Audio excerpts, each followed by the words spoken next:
Hello, guys, and welcome back to Between the Ropes TV. Now, for those of you eagle-eyed viewers here, there is something different today. We've got a very new recruit. It's his first video with us. Yas, how you doing, mate? It's great to have you join the channel. Thank you, Josh. Hello to all the viewers.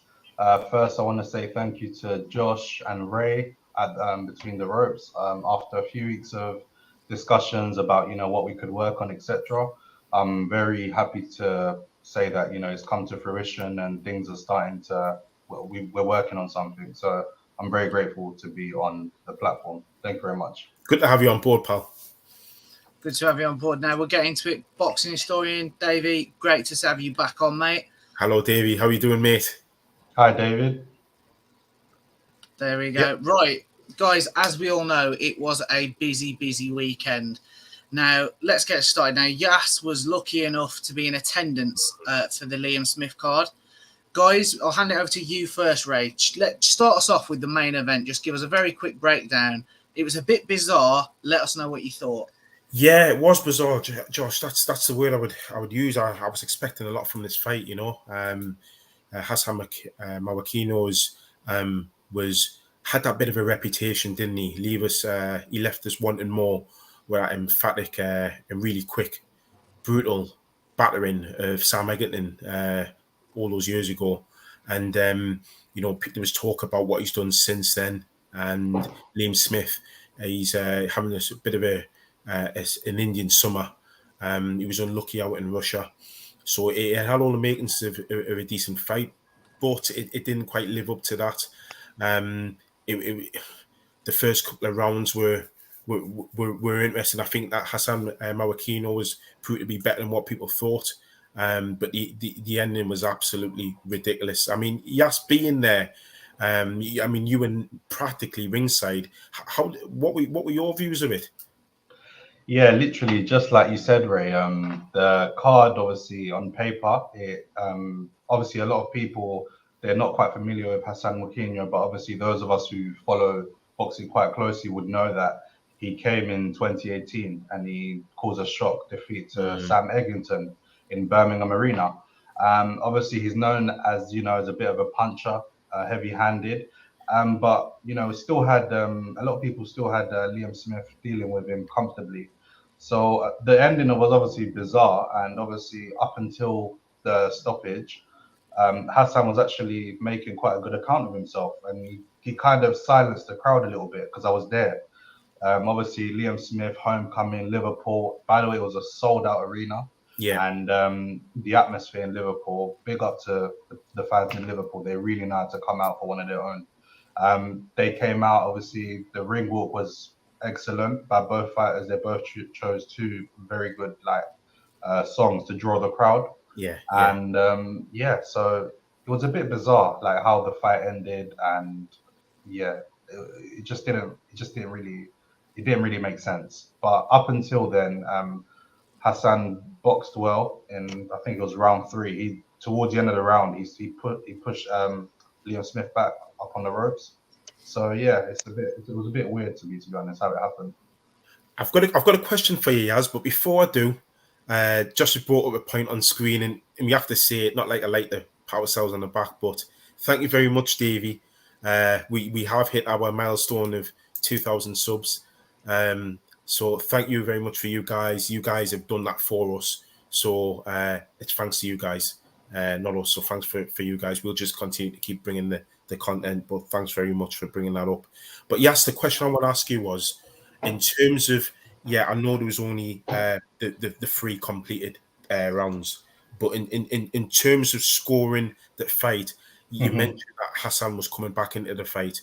How did he score round 1? How did he score round 2? And how did he score round 3? And how did he see round 4 going before the fight got started? So obviously I think it was a good fight while it lasted, because it was like a thinking kind of fight. There wasn't really much to separate them. Obviously, I think I gave in my head round 1 and 2 to Liam Smith. He edged it. Obviously being a home fighter as well, I expected that from the judges.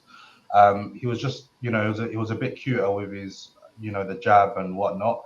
And obviously, yeah, so he set himself he set about himself, and he just took control. And then I even had Smith winning the third round as well, up Okay. until the last 10-15 seconds when Mwakinyo started to throw that barrage of punches. So it depends on obviously what you like, but obviously, in my opinion, Mwakinyo stole that third round for me. I had him winning the third, and obviously the fourth is what happened. Yeah. Yeah, I had it the same way. I had Smith winning rounds 1 and 2. I think the last 10 seconds of round 3 were enough to swing it to Mahakinyo's favour. And I thought he started round 4 the better. I think what did it for me was, and I'm interested to see how you saw it, in the corner, his ankles seemed to go. Now, it's difficult sometimes when you're watching it on TV because they don't always show the feet. They seem to show from the calf muscle upwards sometimes, don't they? That's just the way the cameras are. But it didn't look as though the ring had any water on. It just looked as though his ankle sort of went, whether his footwear was loose or what have you. But I think that kind of changed it a little bit. And then, obviously the ending, what it was, and it was a shame because, in my opinion, I think Mahakinyo was hitting Smith clean. He was getting to him, and he was going to ask questions to Smith. It might not change the outcome. Smith might have still won the fight, but he was asking Smith questions. One thing I did notice was we know Liam Smith to be someone that you can't really push around on the inside or bully. He's a really good inside fighter. Yeah. But I don't know if you guys saw it from watching from home, but for me, ringside, it looked like Smith was thinking twice before getting up close and engaging. And that shows Mahakinyo's power was giving him something to think about. And that's why, for me, the fight was only really starting to heat up into a very good fight. Who knows? I mean, I had it down as either Smith winning convincingly on points or stopping him late, like round 10 or something. But I feel like he would have gave him a real run for his money, and he did make him think twice before like engaging and stuff, because Liam Smith is not someone that you can push around and beat up on the inside. But we saw him; he wasn't really engaging too much. Yeah, and it made me sort of think real hard about where I really see Liam Smith on the world stage. It kind of made me a sort of second guess whether I think he's ready for the likes of Charles or for the likes of Brian Castano, even Patrick Teixeira, Fundora. Is he really ready for those guys? Even somebody like Tony Harrison, is he really ready for those guys? Those were the type of questions that if Mahakinyo was getting to him, I wonder what those guys would have done to him had they get the chance. But we'll move on to the other fight that was on the card. We had Natasha Jonas in her unification fight against Berg, and that for me, in my opinion, was fight in the night. That was a really good fight, and Berghaus came in and she could fight, she could box, and she caused Natasha Jonas some problems early on. But then I had it kind of one-way traffic after a certain point. How was it from ringside? Were you seeing the same sort of picture I was seeing? Yeah, like you just said, I think what's her name, Bergholt. She put up a good account of herself. She came, she can fight. The early rounds, it was a bit like it can go either way, but I feel like as the fight went on, Natasha, she ran away with the fight. She won that quite convincingly, in my opinion. But Bergholt did put up a good fight, and big shout out to Natasha Jonas. Liverpool came out for her. She had a lot of support in there. She boxed well, and she got the decision. She delivered for her people, didn't she? She did. She delivered for her people. Sorry to cut you off, Ray. And I think without that fight, that card kind of, even though that fight kind of saved the show, kind of. Yeah, and that's kind of what Davies just picked up there. I agree with that. Yeah, he said Jonas saved that card. It was a bad night apart from the Jonas fight. I couldn't agree more. There was a few of the things that we'll come on to discuss a bit later on. But I don't want to kind of detract from Jonas. I want to use this opportunity as a chance to praise Jonas, because in my opinion, and I said it on the preview, it's very, very rare somebody steps up and adds something like £20, faces somebody who's not just a duck egg, who's a quality operator, and that's what Burkhardt won. Patricia Burkhardt, she caused some problems, I think, with her stance, with the speed of her shots. What I liked about, I don't know whether you were able to pay much attention to footwork, Yaz. But do you notice how Natasha Jonas always kept that lead foot on the outside of Patricia Burkhardt, just to make sure she held her feet very well. Like her feet positioning was good for most of the night. Obviously, I couldn't see everything, but I was trying to keep an eye on like the footwork and whatnot, because when Burkhardt was putting on the pressure in the early rounds, I was thinking, okay, how is she gonna deal with it? Let's see how she's gonna adjust her feet, get herself into position to evade shots and maybe just keep her at the end of a jab and counter. So her footwork was good, yeah. Josh, I mean, considering Natasha Jonas has now got 2 of the belts at 154, I mean, what do you think she does? Does she sit for the winner of McCaskill Cameron, or do you think she just goes for undisputed? It's tough, isn't it? I think probably for her, I'd go for undisputed. I mean, I did a tweet about it on our social media, and I said that, it's very quick for Katie Taylor to get a lot of the praise around the growth in women's boxing. And for me, Natasha Jonas doesn't get enough credit. And I think with performances like, her last 2, obviously winning the title, unifying straight away, I think she should finally start and actually get that legacy and sort of respect on her name. So for me, that's what she should do. Go for the undisputed. Obviously, as we know, Terry Harper's facing Hannah Rankin. There's belts there. That's a rematch that I am desperate to see. Personally, thought Jonas won the first fight. So if they can make that in a unification, I'm all for it. Yeah. I mean, that's no easy feat, because Terry Harper, again, she's jumping up 2 weight divisions to fight Hannah Rankin. But Terry Harper's got the size and the frame a bit more obviously than Natasha Jonas to do that successfully. But Hannah Rankin's no pushover. But yes, just in terms of Natasha Jonas, I know I've asked Josh a question, and he thinks, well, she should go for undisputed. But I mean, in terms of, do you think she carries her power at that weight? Because although she was comfortable, and I kind of see it the same way you saw it, she kind of took over that fight. Do you think she, at any point, she looked at stopping her opponent? Because on the I suppose it's different from ringside, isn't it? In terms of, you can hear the punches. We've had a discussion before, haven't we? How you can hear the punches, you can see the fighters wince a bit more than you can on TV. How do you think that power translated when you're actually sitting there ringside? Yeah, so there's no doubt about it. She does have power, but I feel like it wasn't enough like Sting. It was enough to get her respect, but it wasn't enough to like put her down. So I don't know. We'll see in it, because putting on that amount of weight is not a joke. So I feel like as time goes on, maybe another training camp, she'll be able to do things a bit better. And then she'll just start to be able to sit down behind the punches more naturally. But as of Saturday, I did not see her knocking her out. I just kept seeing her like basically scoring, hitting her with catching her flush. But Burgos wasn't dazed or anything. She was still there for me. Getting hit flush and whatnot, but it wasn't enough to like make her think twice, kind of thing.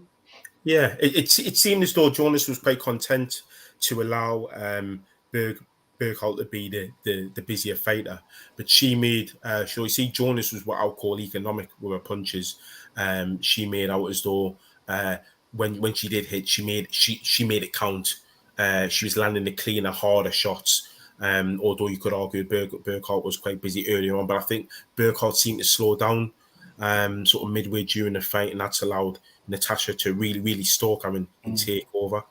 I agree with what Davey's saying here. There's a lot of you now watching, which is great. So don't forget to give the channel a like, as Josh would say. It really helps us out.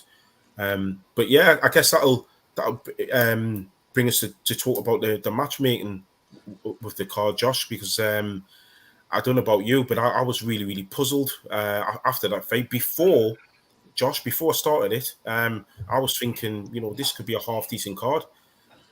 Well, this was the chat that we were having last week, wasn't it? How it doesn't look a bad little card. You've got obviously Liam Smith, solid main event. Natasha Jonas, great chief support, arguably a main event herself. And then you had that perfect mix of up-and-comers, especially with, you know, the Olympic background of Fraser Clark. I think, you know, we're agreed. I don't know, we'll get onto what you think in a minute, Yas. But for me and Ray, definitely we've been quite vocal on the channel about how hot a prospect Adam Azim is. But the questions are coming now thick and fast, and there's a bit of a row, rightly so. You know, for those that don't know, Fraser Clark and Adam Azim both obliterated their opponents in very, very quick fashion into the first round. Now, obviously, as fans, we all want to see the knockouts. It's impressive. Yeah. However, with the sort of reputation that these guys have got, the row is starting to erupt, isn't it, in terms of who is this the right fights for them? Is this the right route? Yeah. Our box is just letting people have too easy fights. You know, it's quite well documented. Last year, Natasha Jonas's management, obviously Joe Gallagher and whatnot, wanted her to fight a sort of journeywoman.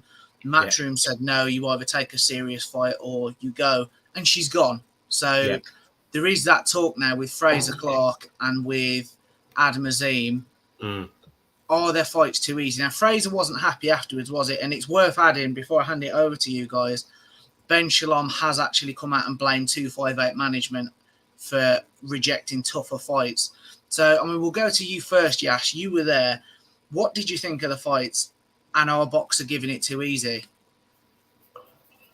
Yeah, firstly, I just wanted to add, actually, I think I read that somewhere today or yesterday, where Ben Shalom was blaming 258 about the boxer saying no to, what's it called? And yeah, boxing historian, great point. I also read that as well.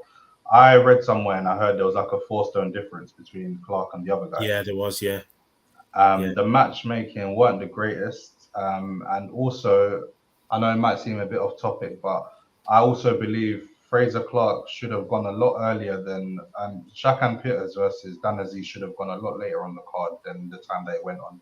Because after, the Natasha Jonas, that was a good fight. It was a good boxing match. And obviously, I feel like for the British title as well, that's got some sort of prestige. Yes, it's got some sort of prestige in the sport. And it's the light heavyweight division is an exciting division. We've got so many talents coming through. So I feel like boxer kind of messed up by letting Fraser Clark going out and knocking out that guy in like 20 seconds or however long it was after. I feel like that Dan Aziz fight would have then had some momentum leading up into the Natasha Jonas fight and the main event. But I do agree that the matchmaking is a bit suspect because like Fraser Clark, he's not getting any younger now. Like he's 30, 31? 31, just turned, I think 7th of August. Yeah. Exactly. And with the experience that he's got, like they need to start matching him a bit better.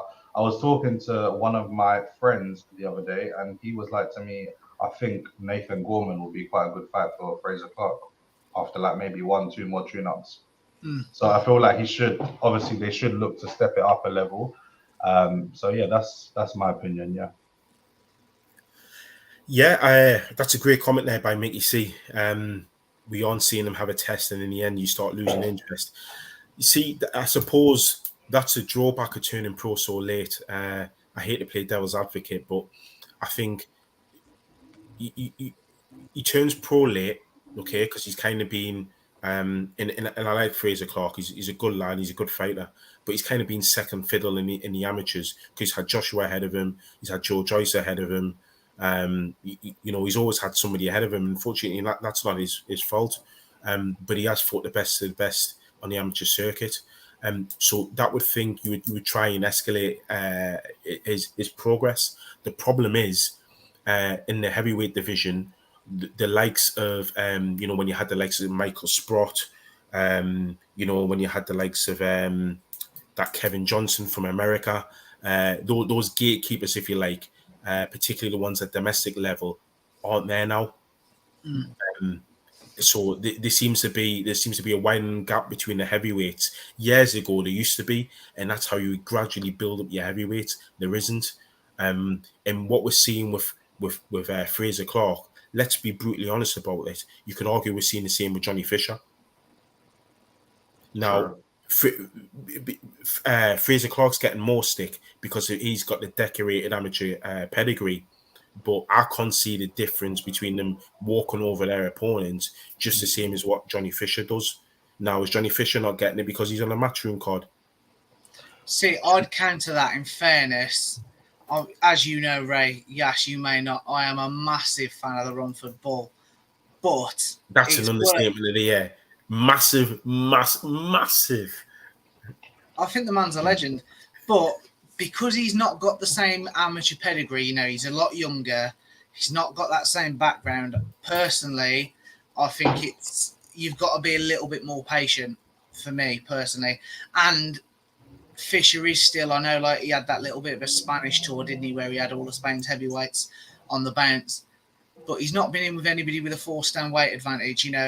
Tsvetkov on the weekend looked like a super middleweight in with a heavyweight. And for me, that is just dangerous. So that was awful. I mean, that should never have happened. And that was, I mean, yeah, you're right. He looked like a super middleweight in there. So there was question marks for me. And the first thing I said, the boys will tell you on the WhatsApp, was what on earth was going on here, because this was disgraceful. But it doesn't do Fraser any benefit at all. It doesn't do any benefit at all. But I just think, as you can tell, I was completely against that, and completely against the matchmaking of that. Whether he blames 258 is irrelevant, really, because the one person that's getting harmed from this is Fraser Clark. So for his developing, he doesn't need fights like that. But I just want to make that point of making people aware that, in my opinion, whereas a decade ago you were getting the likes of a Michael Sprott, you were getting the likes of a Kevin Johnson, you were even getting the Polish guy that returned and got George Fox out of there, Sosnowski. These guys aren't there. They're getting towards like the 38, 39-year-olds. You had Eric Molina, but Eric Molina was just he was just falling over when he last came over to these shows to fight. So I feel for Fraser in that respect. That's the only thing that I just want to add there, just to let people know that those gatekeepers just don't seem to be there anymore. Yeah, I was going to say, I would just add, you could see Fraser Clark was visibly frustrated and annoyed at the end. And I agree with Mickey C's comment here. They will have both had better tests in the amateurs, and there should be that jump up.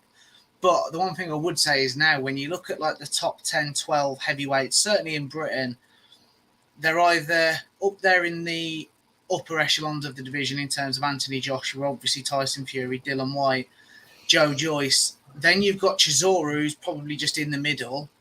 Sort of, he's not a gatekeeper, but he's not elite, but he's definitely not a prospect either. But below there, then you are into heavyweights with different promoters, whether it be Fabio Wardley with Matchroom, Nathan Gorley. Yeah, exactly. So I think they're all being protected. Whereas, and let's be honest, they're all going to look back at Daniel Dubois and Joe Joyce a couple of years ago nearly. You throw a prospect in at the deep end, he loses his zero. And I know Daniel Dubois now has got this WBA regular title. But if you look at his record and fights since he lost to Joyce, it's less than impressive, isn't it? So I think it's sort of once bitten, twice shy for many promoters. But I suppose, yes, that'll bring us up to Adam Azim, because Josh made a pretty good point there. I like that by Mickey C. Mickey, you would have probably beaten Molina that night.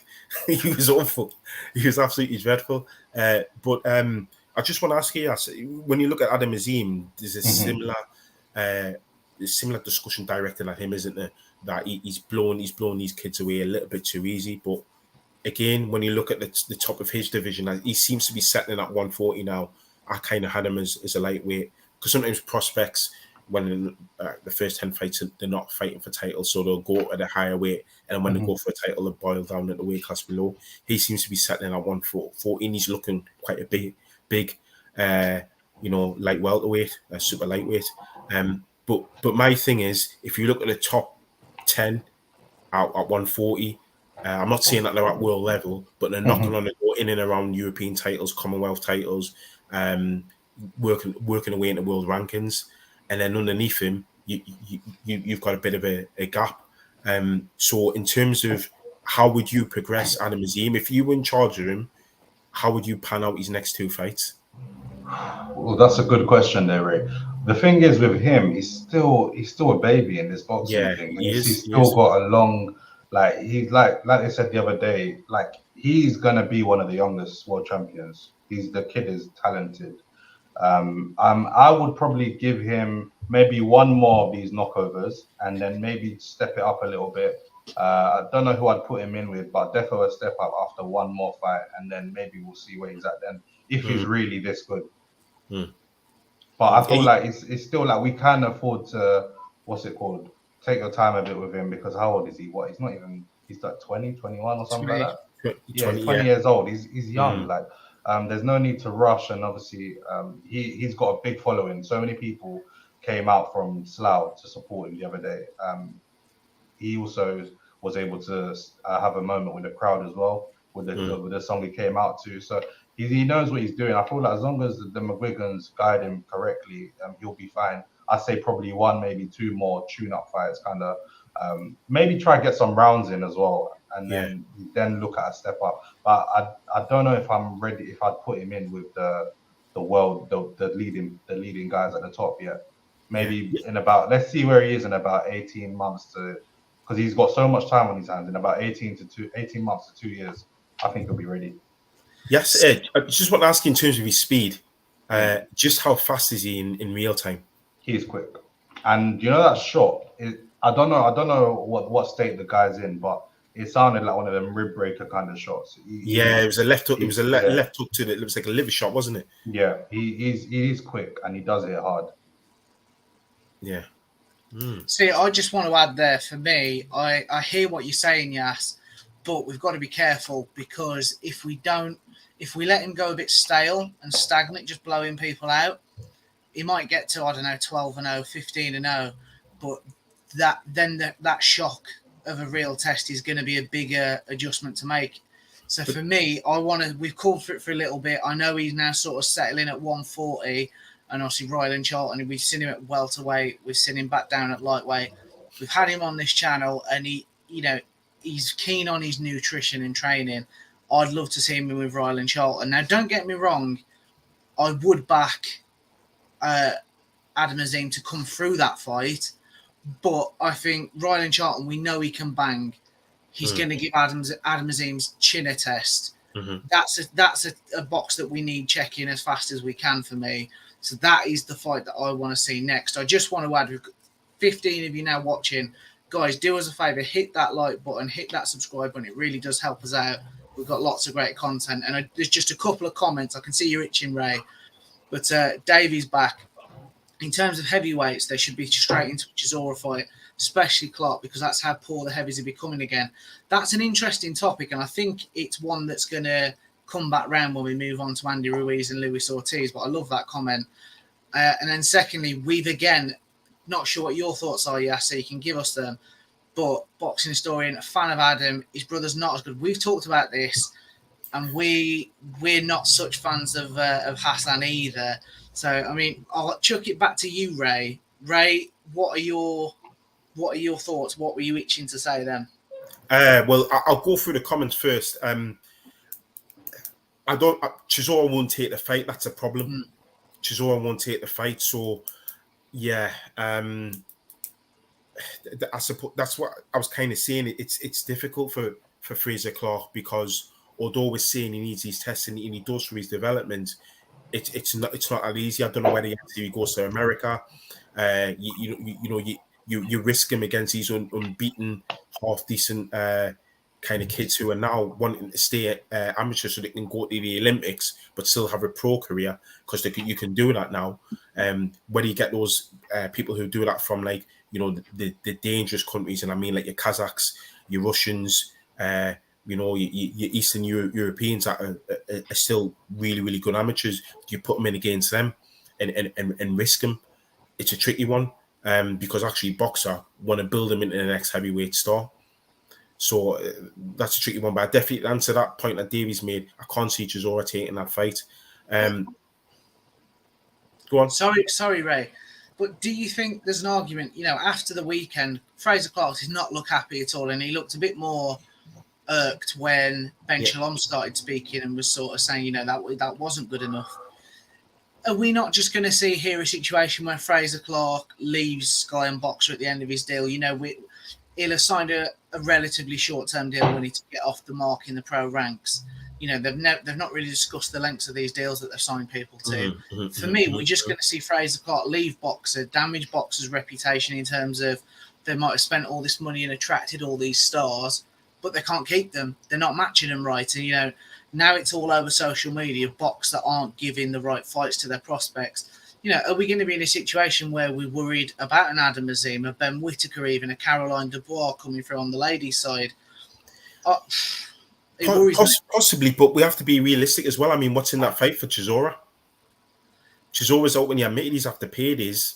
I can't see paydays there for him. Sure, I mean, don't get me wrong. He's probably going to be obviously in a situation where he can potentially earn more off the zone for fighting Zhang or somebody like that.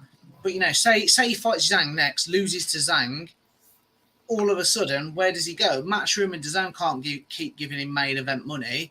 All of a sudden, a couple $100,000, $300,000 off Sky. If Sky really are getting the checkbook out to the extent that rumours online are, but all of a sudden that's an attractive payday. Yeah, but that's after a loss to Zhang, no? I mean, at this time, would he want the Clark fight? No, because it doesn't do anything for him, and that's the way we've got to see it. So, based on what we have now, what's there for him? And it's a real tricky one. I mean, for me, if you're really pushing me for it, I would probably try. It'll be difficult because Frank Warren, but the boy's got David Adeleye. I think that would be an interesting fight because David Adeleye doesn't seem to be going anywhere fast. You what? Sorry, Ray. No, I was going to say I think Fraser Clark destroys him in 3 or 4 rounds. But he's got a better record. He's got a better record than most, and I think he's at least a step up from what he fought. Whereas the first fight, in my opinion, he basically plucked someone off the weigh-in. The second fight, he basically got someone at the end of my street. Yeah. So now he's going in with somebody who I believe is about 8-0, 9-0, maybe 10-0. It's a step up. Yeah, so for your third fight, that's not a bad third fight. And then after that, you can probably look at somebody like, probably someone like that, Sosnowski, or probably like a Fabio Wardley.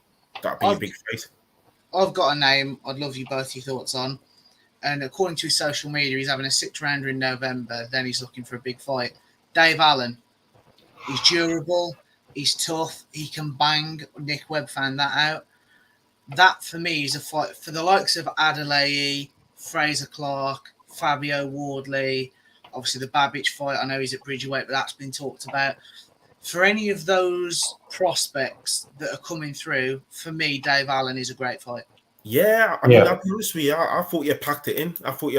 So if he's going to come back, because he brings clout as well. He can talk. He can get under his skin at the press conference. He can be lively. He could ask questions of Fraser Clark, because he'll not be blown out and around. So we'll find out how durable he is, how hard does he really hit. So it sounds as though you like the sound of that fight as well, yes? Yeah, I do. I think that will be a good test. I still believe Fraser will either beat him quite convincingly or potentially. We don't know what Dave Allen's got left. But he's a tough guy. He's been in there with the likes of Dillian Whyte. He took Dillian Whyte, 12 rounds, was it? In one of Dillian Whyte's comeback fights in 2016. And what else? He's sparred all the top heavyweights. So he sparred Usyk, he sparred many rounds with AJ, etc. So I feel like it'll be a good test, but Fraser will get through. Dave Allen, I think. But it's definitely a step up from what he's already had. Yeah, and that's a fair point by Davey, but I still think if he's motivated and he comes back, it's a step up. It's a step up, and that's what we're looking for Fraser. We're looking for step ups at the minute, because like I said, plucking somebody from the weigh-in and then getting somebody who's just finished the shift from McDonald's isn't really, he's betting in opponents for that. Those are usually opponents that you have for somebody like a Campbell Hatton or somebody who's learning how to actually box. You know, Fraser don't need that. But the point I was going to before that was about Adam Azim and how Adam Azim's got a sort of similar thing. And I know you're saying you put him in with Ryan Charlton. I think that's fair enough. I think Ryan would take that fight. I think Ryan will. I'll be honest. I think Ryan will probably feel insulted because I think Ryan probably sees himself as being able to challenge above Adam Azim. You'll look at Adam Azim as a sort of like a talented but young upstart. His manager, Dan, again, we've had him on the channel. They've been quite vocal on social media that they want that fight, and Sky they sort of talk that there might have been like a bit of a rubbish offer, but if they want a serious conversation, they'll take that fight. Because let's not forget now, Ryland Charlton for me is almost in the Who Needs Him club because he's lost a couple of fights now, so he was expected really to win the lightweight tournament. Dylan Chima won that. But he's always going to be a tough night for anybody, so he's going to find it hard to get matched. He's not got, a promoter at the minute, so it's tough. So I think he takes that fight. Yeah, and that's what I'm saying. I think he does, but I also think there's an edge to it. I think he thinks, he'll genuinely think he'll beat Adam. I think he'll think he's been written off, and he'll still think he has plenty left. So I think that's the type of, but other than that, it's difficult because again, the top 10 in the light welterweight division, they're all chasing something. A name that I had, and I know I've already asked the question he asked, but I don't know if you guys what your thoughts were on Sean Dodd. He's someone again that's been around. He's kind of he's been in there with the likes of Scott Carl. He's been in there with pretty much everyone in the likes of the light welterweight division and the lightweight division. But also another name I want to throw in there is Ricky Burns. If it's a big enough card, I think Ricky Burns will take the fight. He's still saying he's active. He's still saying he's looking for a fight. Who hasn't Ricky Burns been in with? Durable as a come, hard as nails, as fit as a fiddle.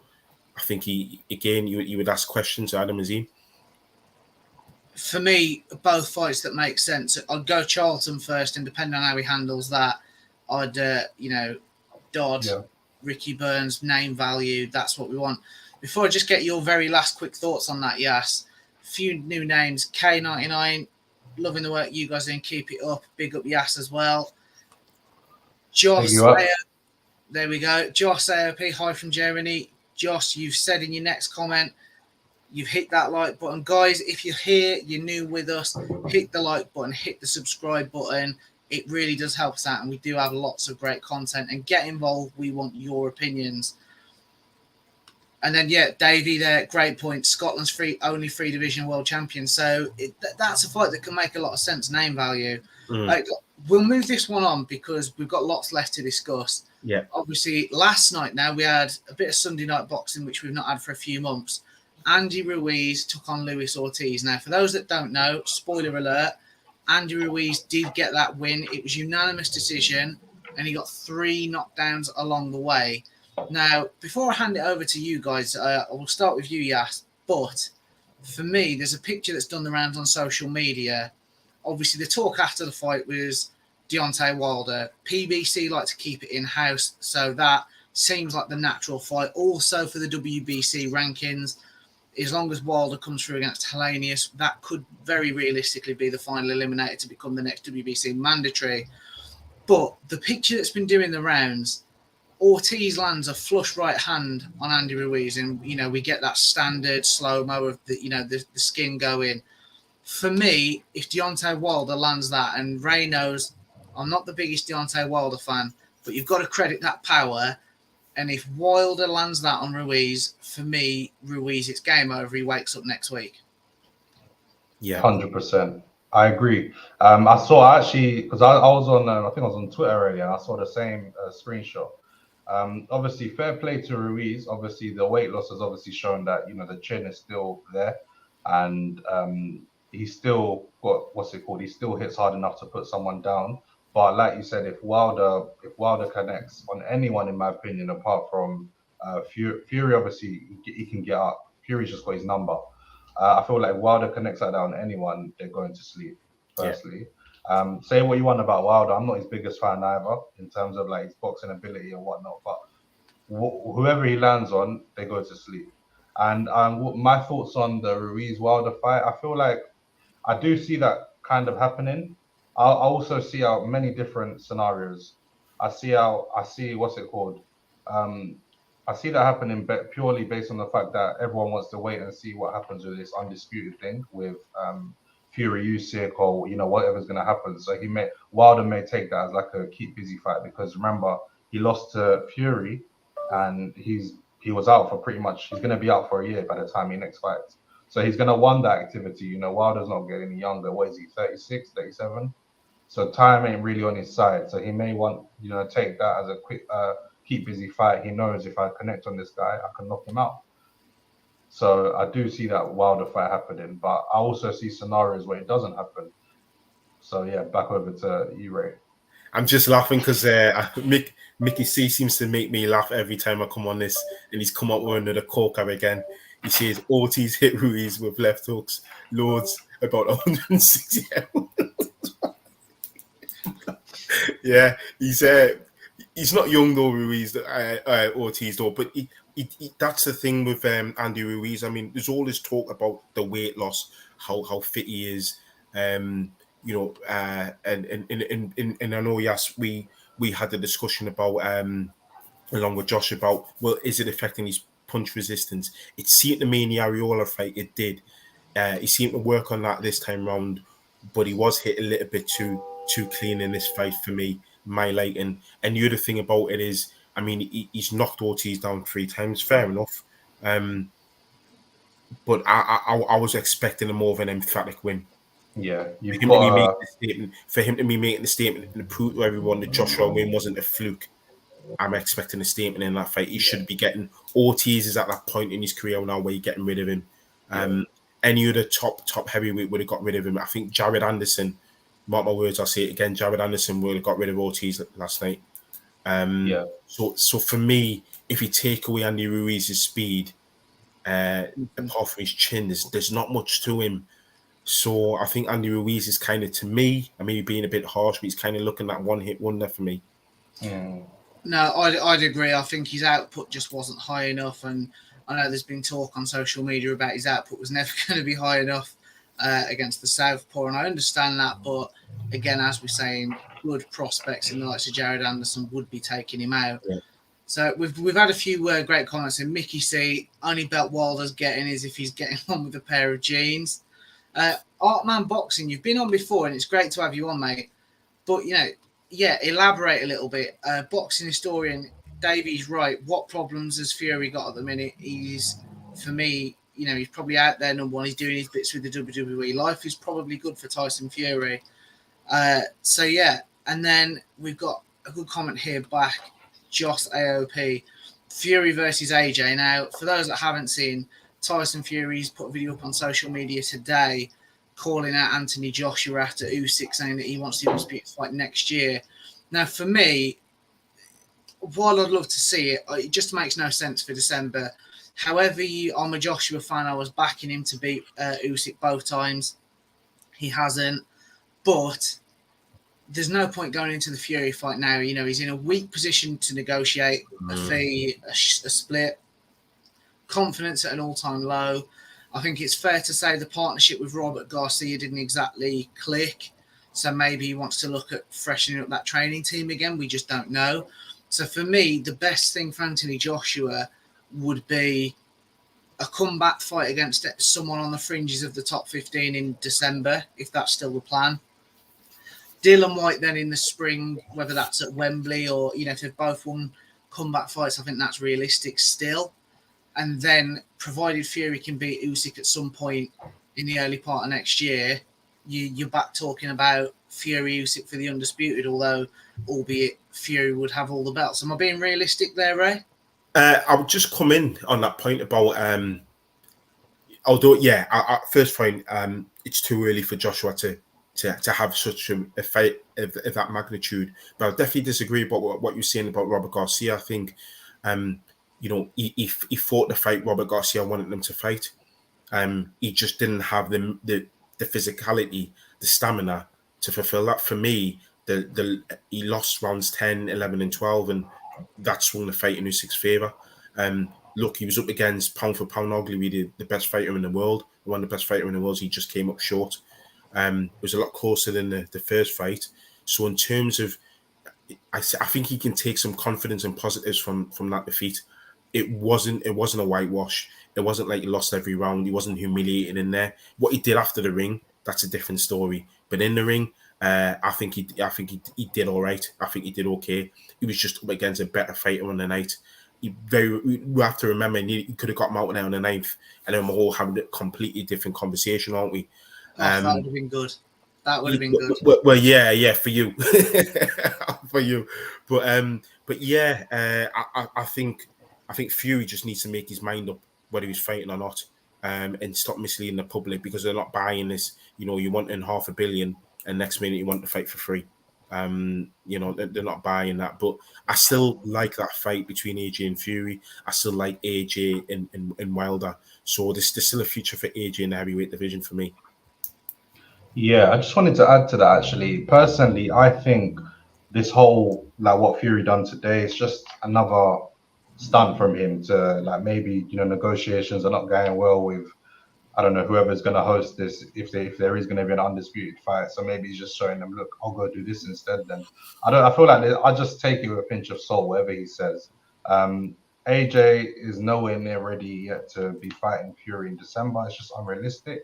But obviously, it's Tyson Fury. Whatever Tyson Fury says to make the headline, people are going to buy into it. He could say he's fighting next week, and people will say they'll make something out of it. I agree that AJ needs a fight where obviously AJ can't go out and fight Tom Schwartz or one of them people, right? He'll get scrutinized for that. He's got to go and fight someone in the. What was that? What are you going to say? Sorry, Yas, but just saying that, no one slagged Fury off for fighting Tom Schwartz and then Otto Wallin. Now, I know Wallin's stock rose with the cut and arguably possibly got the win, but this is one thing, and it makes me more of a Joshua fan in the respect that no one can argue, win, lose or draw, he's got the best resume at heavyweight in terms of who he's been in with. No one can really argue that legitimately. And you are right, Anthony Joshua would get holy hell if he was announced he was fighting Tom Schwartz. Why is it okay for Fury to? Fury gets away with a lot of stuff. That's a fair point. That's a fair point. Yeah, I would definitely agree with that. Sorry, yes, you were saying? Yeah. So obviously AJ cannot go and fight the likes of Pianetta or one of them people. Never, ever. No matter how, even if he was to go lose another 2-3 fights on the spin, even if he was to go fight them lot, it would be a problem. So he's got to fight someone within the top 15, top 20, but someone who he has more of a chance of beating than losing, just to get that confidence back up, and then, like you guys said, maybe the Dillian White fight, or maybe, I wouldn't like to see him get another payday from AJ, but Jarrell Miller might be a shout for December. It seems to be that Jarrell Miller's going to get announced to be fighting Lucas Brown, which affects the WBA rankings. And I think that they're actually saying that's going to fight's going to land November the 26th, I believe, actually on a Frank Warren card in the UK. That was the report last week. But for me, Jarrell Miller, we talk about PEDs and we talk about, mistakes, whether it be in a nasal spray and an inhaler, who knows, the different ways people get caught.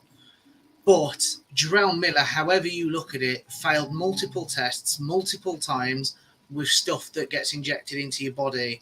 Now, for me personally, that man should be nowhere near a payday. Eddie Hearn gave him some great paydays to build him on DAZN. He gave him the opportunity to earn, I think it was $6 million at the time, to fight Anthony Joshua at Madison Square Garden, and he got caught out. And he didn't even have the balls to go to Eddie Hearn and be like, thanks ever so much, but I've messed up here. I've done something I shouldn't have. He tried to deny it, and I'm sorry, but I know what you're saying, and I get on paper without the drugs test, it's a fight that makes sense. They had that beef, but for me, I just Jarrell Miller can he can just do one, to be honest. Yeah.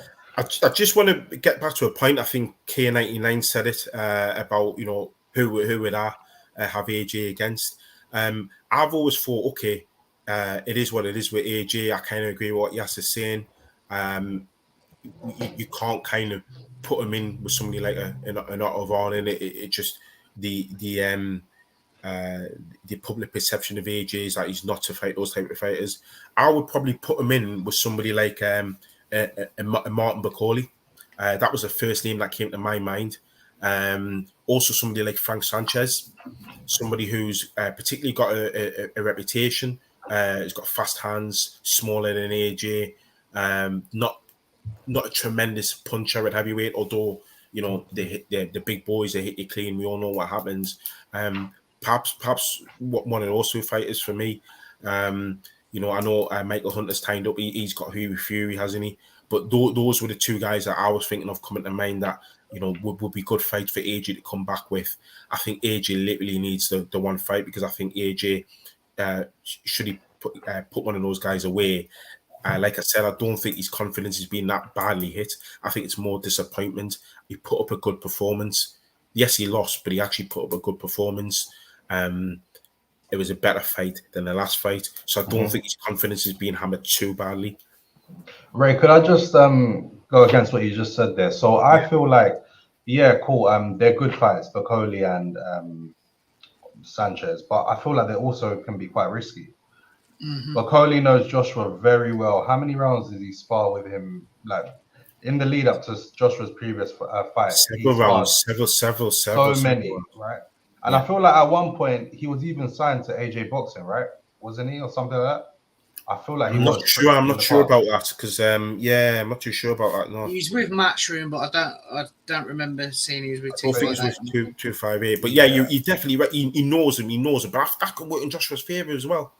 I feel like the best fight for AJ right now would be, Hrgovic. He didn't look too great the other day against Zhang.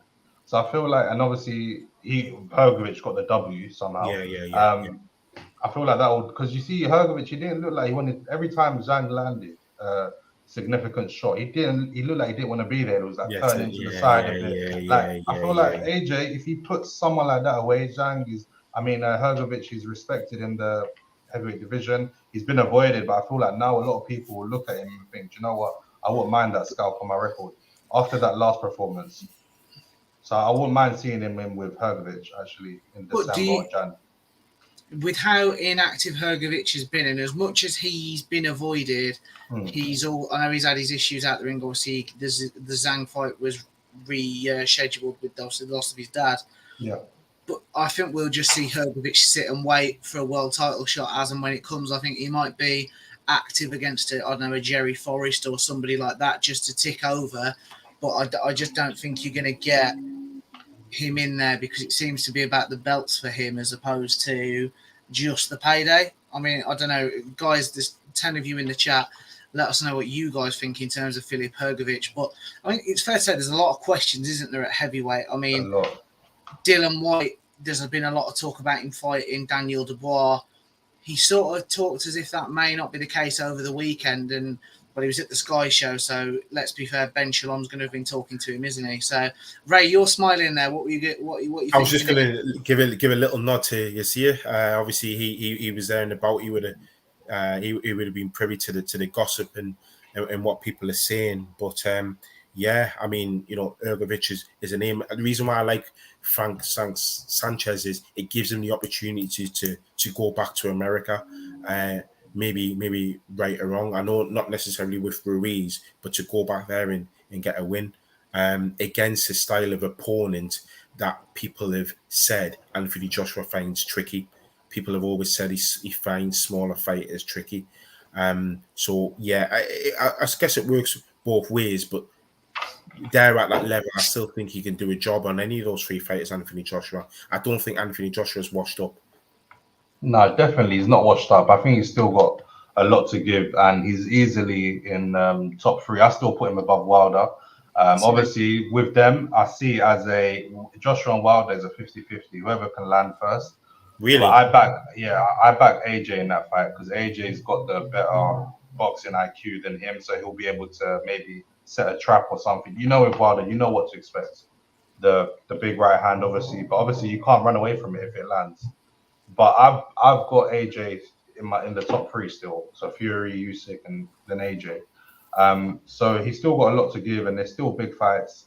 And like, you know, we're hearing stuff like Usyk saying stuff like, if AJ, obviously recently he came out and said something else. He said before, he was saying if he can't get the undisputed, he'll walk away from boxing. And then recently he said he'll run it back with AJ for a third one. So it feel like as if them two were to go today, he's the main. Him and Wilder are the main guys in my opinion. So he's still got a lot to give to the division. There's still a lot of good fights out there. There's the what's it called? Depending on how he performs against Parker, there's the Joe Joyce fight. There's a Joseph Parker rematch if he wants that. There's a Dillian White one that's always going to be there.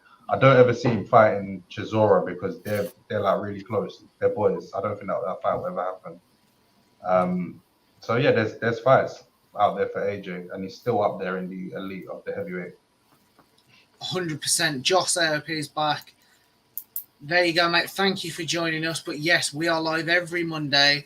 Now you subscribe to the channel. We've got lots of great content coming this week, and we do our best for every week. So yeah, and we can definitely look at coming on your channel. Feel free to message us on Instagram at Between the Ropes TV, all lowercase. Should we move on, guys, to the last topic of the night? Yes. So it's history, isn't it, this week? I think it's fair to say.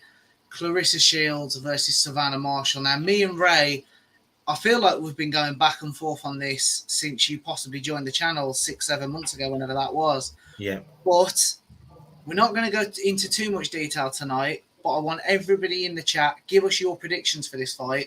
It's an all-female card, which is truly historic, to be fair. A massive respect to Sky Sports and Boxer. It's not a pay-per-view card, which I think no one would have really argued if it would have been, especially with the chief support of Alicia Baumgartner and Michaela Mayer. What a fight that is. It's an incredible fight, isn't it? But, I mean, I've made no secret about it. Yes, I think Savannah Marshall gets to Shields and stops her. Ray, for some unknown reason, he got lucky, I'll be honest, with the Usyk and Anthony Joshua predictions. Thank God for me he was in Spain, so I didn't have to hear him tell me all about it. But where are you sitting here? Are you on Ray's bus? Are you thinking Shields? Or are you on the side of logic, on reason, and Savannah Marshall knocks her out? Listen, I'm not going to lie to you. I'm with Ray on this one. I see Shields just being too slick, and I just feel like her IQ and her boxing skills is what's going to win the fight. Savannah Marshall, Savannah Marshall is like, she can punch very hard, yes.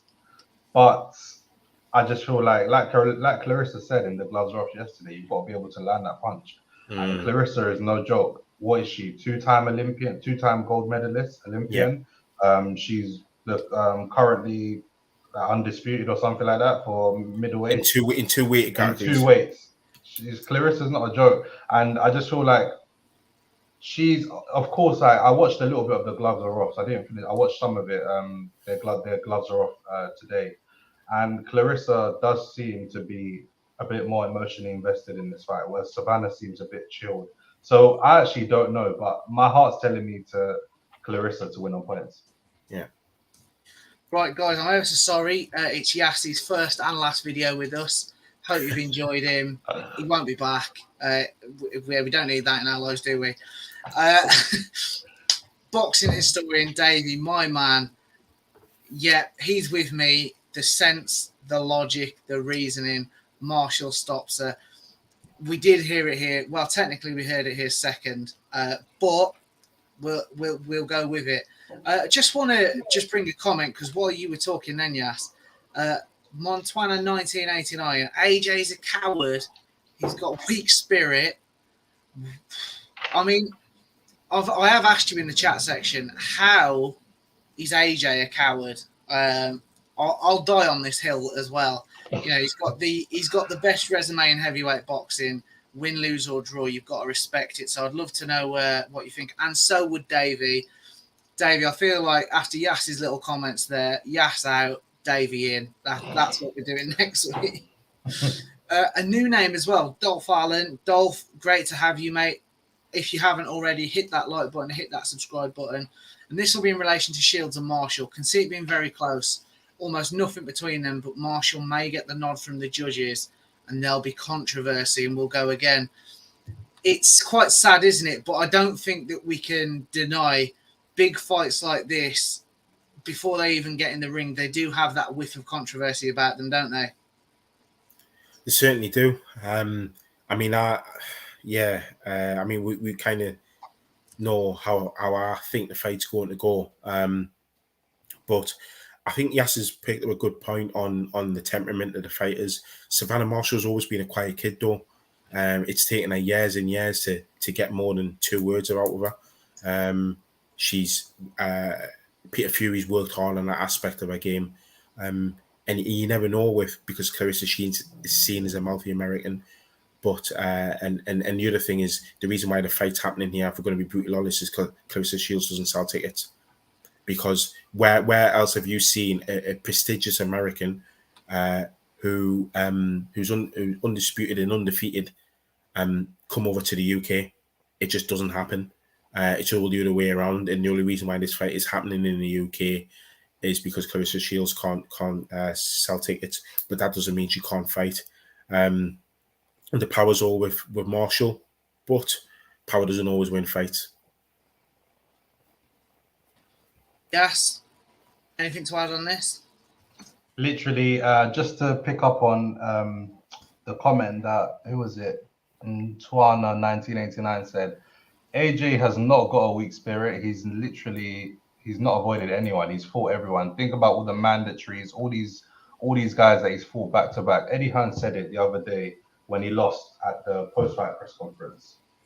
From Charles, obviously, we won't count Charles Martin. He was whatever he was. Dominic Brazil, Eric Molina at the time. He took Wilder 9 rounds. Yeah. Obviously, now he just, like Ray said earlier, he just comes to fall over. But back then, on paper, he was seen as a tough test. Yeah. And then from there, straight into Klitschko. Remember, he hit the deck once, he got up, he went life and death, and he got the win. And then from there, Takam. Takam ain't a joke. Obviously, for the 4 rounds that he lasted with Joe Joyce, he was giving him problems. He was landing, right? He's not a joke. Like AJ, he's fought everyone. He's no coward. He's got the best resume in heavyweight boxing. So yeah, and I think he will be back as a 3-time heavyweight champion. I would have to agree with that. Yes, to be fair. Hang on, Ray. You've changed your tune. No, I think Anthony Joshua, like I said, I was saying earlier, he's not finished. He's not washed up. He just came up against somebody who was a better fighter than him. He was a better boxer than. Is it fair to say as well, in fairness to Joshua and anyone else who Usyk's sort of been in with, if Fury was to come up short in that undisputed fight, all of a sudden Alexander Usyk gets elevated to one of the all-time greats, and the 2 losses don't matter. That's too far, but there's certainly, it's like, oh well, everybody loses to Usyk. There's no shame in that. Almost like losses to Floyd Mayweather. Probably. I'm not too sure whether Usyk, for me, I suppose Usyk, whether he becomes an all-time great or not, I don't know. But to be undisputed in 2, I mean, we're talking about Claressa Shields giving her the praise, to become undisputed and literally beat everybody at cruiserweight and heavyweight, it takes some doing. So you have to put in context as to who he's fought, but he's fought Joshua and Fury, 2 out of 3 best available opponents at heavyweight. So really, you're looking at a defense against Wilder. For me, he beats Wilder, and then really, you would have to say I would say goes far as saying he's the best one in the modern era if he was to beat Fury and then beat Wilder, but that's not a given. But like I was going to see my point about Joshua, although I know you guys are saying Joshua Wilder's 50-50, it could go either way, but Joshua's still got a hell of a lot of ability. Joshua's got he's got the psychological tools to go in with somebody like Wilder. I don't know, but he's definitely got the ability to. And like I said, apart from Usyk, apart from Fury, Wilder, 50-50. He beats every other heavyweight. So I can't see why he can't go on and win another world title. Just to add to that as well. Sorry to cut you off, No, Josh. go on, Just to yes, add go to on. that, Joshua's still improving. You see the improvement. He made improvements for this fight. What is he? He's That's what I was saying, yeah. 32. He's still improving. So, like, he came into this game late. Okay, whatever. But he's not a baby in this no more. He's been in boxing for about, 14 years now, including amateur career, right? Came in at 18. He's 32 now, yeah. So, like, and he's still improving. So, of course, I feel like, of course, he could go win. Maybe not all of them at once, but he could definitely win a world title. He's still young in the heavyweight, 30, 31, 32. He's still young for a heavyweight. I mean, the heavyweights can peak, 35 onwards. We saw Klitschko, albeit he didn't have the caliber of opponents, but he looked fresh when he fought Joshua. He was sprightly on his feet. He was moving about the ring. Yes, Joshua doesn't have that sort of he's a different type of athlete. I wouldn't say Joshua's not an athlete. I don't think his stamina allows him to dance around the ring that well. But Joshua could easily have another 3 or 4 years left, in my opinion. Because he hasn't got miles on the clock as well. He hasn't got. He ain't been through that many hard fights. He hasn't had too many wars, has he? No. I would say he's only probably had about 2 or 3.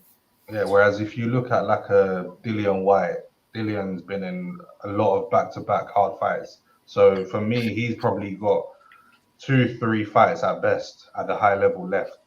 Yeah. So it's a different kind of ball game. But yeah. I totally agree. I mean, Montwana 1989, you're back, and thank you for joining us, mate. And we do appreciate the comments. But Ruiz, he didn't grab his spirit. I mean, Usyk Ruiz is a fight that I wouldn't mind seeing, but it's way down there personally for me on the priorities list, especially after last night. I feel like Ruiz, unless he massively upped his punch output, he's not causing any of the heavyweight elite any issues. In fact, I'd go as far as to say, when you take Ortiz's age into account, obviously as we said earlier, he's 106 years old. For me, what they both showed is that neither of them are going to trouble any of the heavyweight elite for me. So thank you for the comments. But I mean, the lads are nodding their heads. I think I disagree. Boxing Historian, you're going off now. Thanks ever so much for coming on, mate. And yes, we've got plenty more content coming this week as well as our live next week. So guys, I'm all done. Anything to add? No, it's been a great show. Been a great show. There we go. Right, guys, hit that subscribe button. We do this every Monday at 8:45 p.m. Yes, it's your first one. There's many more to come. So thank you for joining the channel. And yeah, we'll all see you in the future. Thank you. Thank you to all those that joined. Hit the like button, subscribe to Between the Ropes TV, TikTok and Instagram. And stay tuned. We've got more stuff coming in the works.